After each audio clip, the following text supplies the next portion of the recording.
Hey guys, welcome back to the channel. Today we'll be talking about Raoul talking about interoperability and what this means for Quant. So on the 4th of May, the Quant legend himself, Greg Lunt, interviewed Raoul, where he asked Paul questions in regards to interoperability and how interoperability will be key in providing the connectivity between CBDCs and legacy payment infrastructure. I've heard you, Raoul, speak about the need for interoperability in crypto, but what's your updated thesis around how crypto can interoperate, not just between blockchains, but also with legacy finance? Because we know that most of the money is still on that side of the table, especially with stable coins and similar types of tokens as regulation comes into the space. And then if you're willing to share maybe how you might allocate in order to capture some of that value. Sure, no problem. The ability for me to send you $1 or an NFT or anything, any value, we're not going to care what chain it's on soon. It's just not going to be part of the conversation. That's interoperability. The scale of interoperability comes with central bank digital currencies and stable coins. That scales this massively because then you're operating with the existing financial system in a way that is compliant with regulation, and it just becomes all super easy.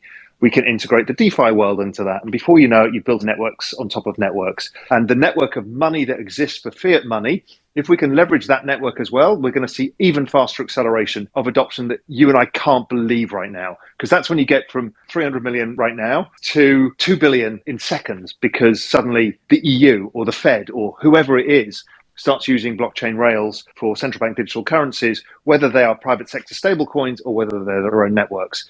I just choose a basket of stuff and hope it's in the right direction because nobody actually knows. It's very early days, but interoperability is just going to drive the entire space forward.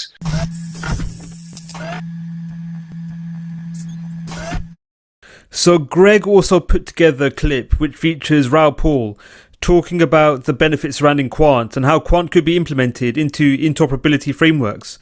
So I highly recommend following Greg Lunt on Twitter for all things Quant. He provides Quant updates on a daily basis, so I highly recommend following him. A big development is people saying we'll build a layer that allows all of these things to work together. That's interoperability. It's one of the key features of the internet and what made the internet so successful. That is coming in crypto, and it's coming fast. We've seen on Real Vision Crypto things like Quant Network. These things are huge because they allow different things to move around across this ecosystem. 2022 is going to be the year of interoperability. So we're looking at Polygon, Quant, and a few other things that might give us those opportunities.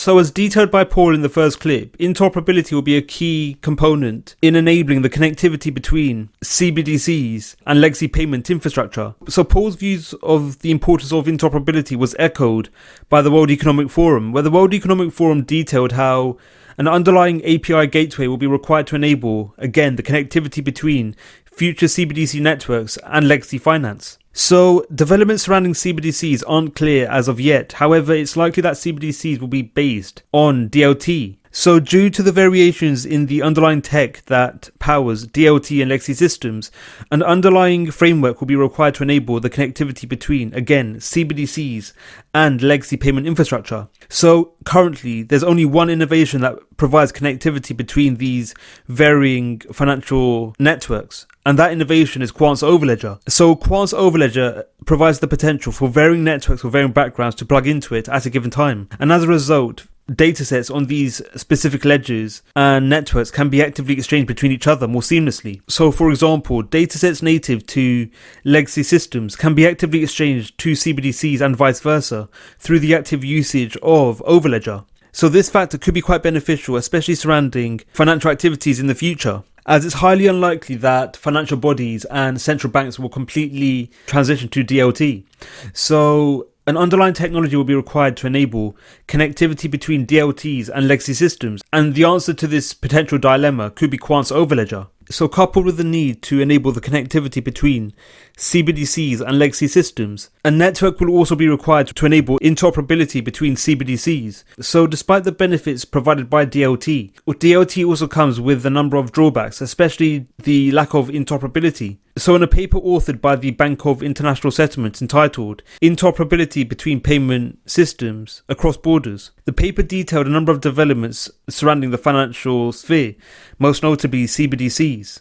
So in one segment of the paper mentioned the need to develop an Enbridge Protocol. So an Enbridge Protocol will see the development of a framework and the usage of an underlying technology that enables the connectivity between varying cbdc's. So an example of a framework which could provide connectivity and could be an answer to an Enbridge Protocol is Quant's Overledger, where similar to Quant's ability to enable connectivity between DLTs and legacy systems, varying DLTs could plug into Overledger at a given time, and as a result, datasets, in this case monetary value associated with CBDCs, could be actively exchanged between each other. So again, Quant could be the answer to an Enbridge Protocol. So as well as the underlying benefits provided by Quant's Overledger is also highly regulated, where Quant has partnered and collaborated with a number of organizations around the world, most notably MIT, where this collaboration was mainly centered at ensuring that Quant's innovations adheres to regulatory frameworks, and how the likes of Overledger could adhere to regulatory requirements, most notably AML and KYC. So with the regulatory compliant nature surrounding Quant's offerings, namely Overledger, and with the underlying benefits provided by Overledger, more institutions, be it central banks or financial bodies, could take on the benefits provided by Overledger. So Overledger could become a key component in development surrounding financial activities,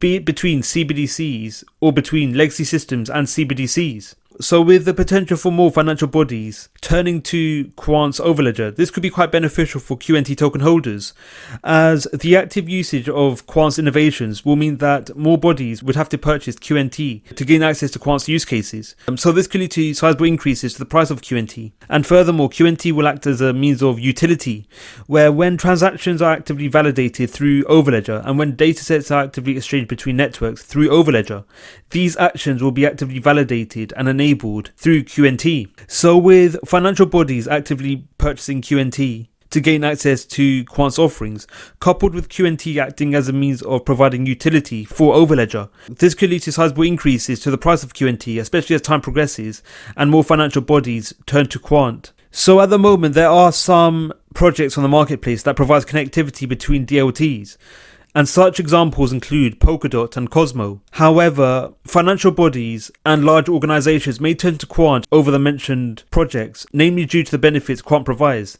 especially Quant's ability to provide interoperability between legacy systems and DLT. So Quant could be the answer to providing connectivity between CBDCs and legacy payment infrastructure, which in turn could lead to more financial bodies turning to Quant. So with the potential for financial bodies turning to Quant's Overledger, coupled with esteemed individuals including Raoul detailing the benefits Quant provides, Quant could be at the center surrounding interoperability in years to come. What are your thoughts on Quant? Is Quant the future of interoperability? Let us know your views in the comments below. Thank you for watching, Crypto Clan.